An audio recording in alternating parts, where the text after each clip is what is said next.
I'm Lance Yelvington for CyberCountry. Long Island-based country girl Lisa Matassa believes country music is the storytelling of life. It's with that philosophy she spins each yarn she creates into a musical masterpiece. In this CyberCountry Minute, she's going to tell us what keeps her connected to what's important in life, as well as her latest CD, Somebody's Baby. My name is Lisa Matassa. Lisa, the thing I really liked about Somebody's Baby, it seems to be like a story. The song seems like a story that comes from real life. Any backup to that?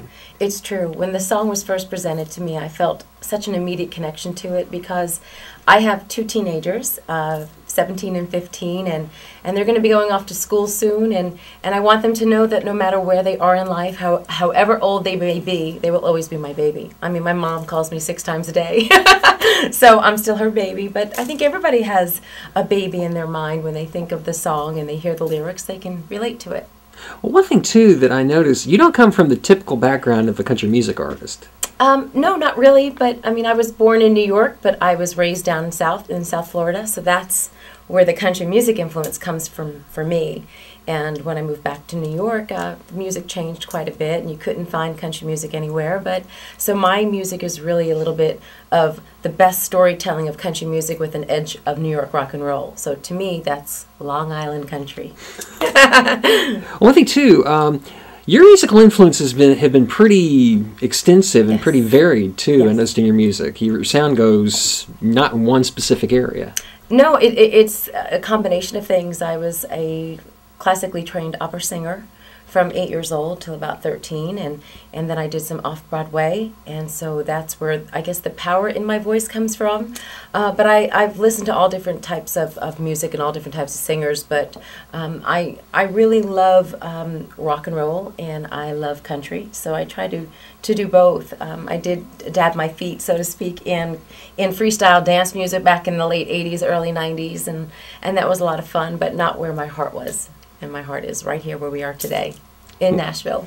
Well, how hard is it to dig up that rockabilly twang that you portray in a few of the songs that you've done? You know, I had such a thick Southern accent when I was growing up that when I moved back to New York State, I was razzed for it terribly, and I knew I had to lose it as fast as I could.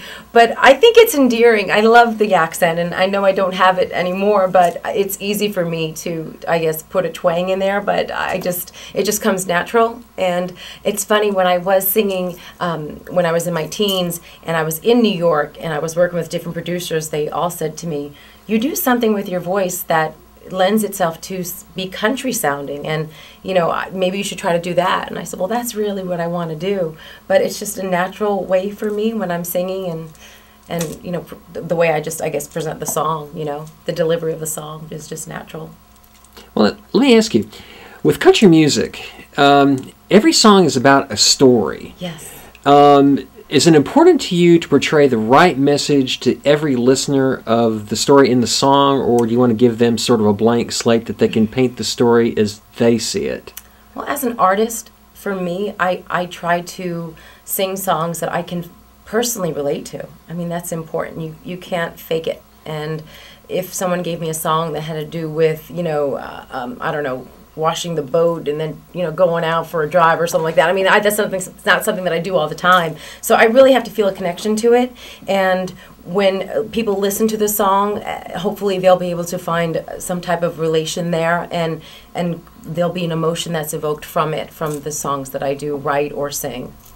So we won't be hearing about you singing about a pontoon boat anytime soon. Probably not, because I've never been on one. You know, I mean, I try my best to make sure that any song that either I write or that I select from other songwriters that I have been in that position before. Maybe it's a little crazy to think that way, but I'm not saying that I'm not opposed to singing other people's songs, because I certainly am. It's just I need to have felt it at one point or another in my life. I have to, you know, there's got to be a connection.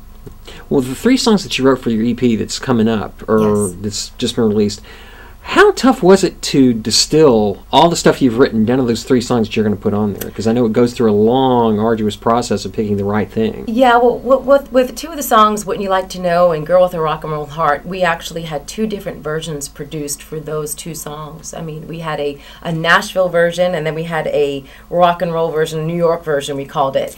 And the album Sunrise Highway that I released in the summer had the Nashville versions of it. So with this Somebody's Baby EP, we decided to put the New York versions on there, which is unheard of yet. You know, no one has heard those tracks yet. So I thought it would be great to put a little bit of variety in there.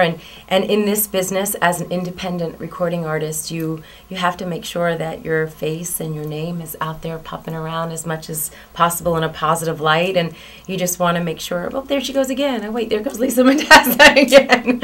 You know, so just trying to, you know, it's a little bit difficult, but I wanted to make sure that they could see different sides of me. So, and that's why I put on I'll Always Love You and the Christmas song, things like that. So what's coming up for you next year? There's a lot going on. We are still promoting the single for Somebody's Baby, which I just got word yesterday that it moved 6 spots up the Billboard chart. So we're at 54 right now, which is really, really exciting for me. And we'll be promoting that, and we're working on a new album coming out in the spring. And I'm really excited about the songs that we're presenting for that album. We wrote a great song with Tony Bruno and Colin Smith, and that's going to be the next single. And I can't wait. Should be great. Let's say I'm a fan, and I'm trying to figure out a reason why I need to go see you. So why should a fan or anybody go out and buy your records or go see you play? Because I think that country music fans are the greatest fans in the world. They really are. And for me to go out and perform for them, it's an honor for me to share it with people out there. I just want them to know that I don't take anything for granted.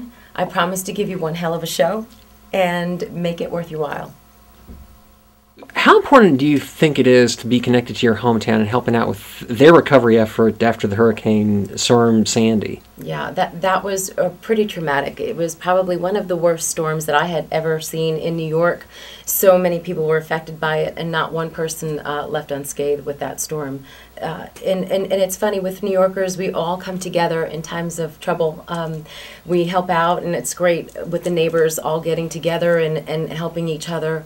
We fortunately have a generator at our home, so we had a lot of people at the house that did not have power, and so it was like a little hotel thing. But it's great that a lot of the community is getting together. Our schools are putting together clothing drives, food drives, also babysitting services for their pets who are displaced at this point. So there's a lot going on, and I love being part of it. And it's exciting. When I get back home, I'll always know that there's something that needs to be done now, you know, helping out with the community. And if I can do anything else, I would love for people to get in touch with me, benefit concerts, things like that. Hey everyone, this is Lisa Matassa. Thank you again for stopping by at CyberCountry. I hope you enjoyed the video that you just watched. I want to say, please reach out to me. I would love to hear from you. So get in touch with me on Facebook at Lisa Matassa, or on Twitter at Lisa_Matassa, and also reach me at lisamatassa.com. You can also hear some of my music also on the website and at CD Baby, CD Now, and of course on iTunes. So I hope to hear from you soon. Thank you so much, and God bless.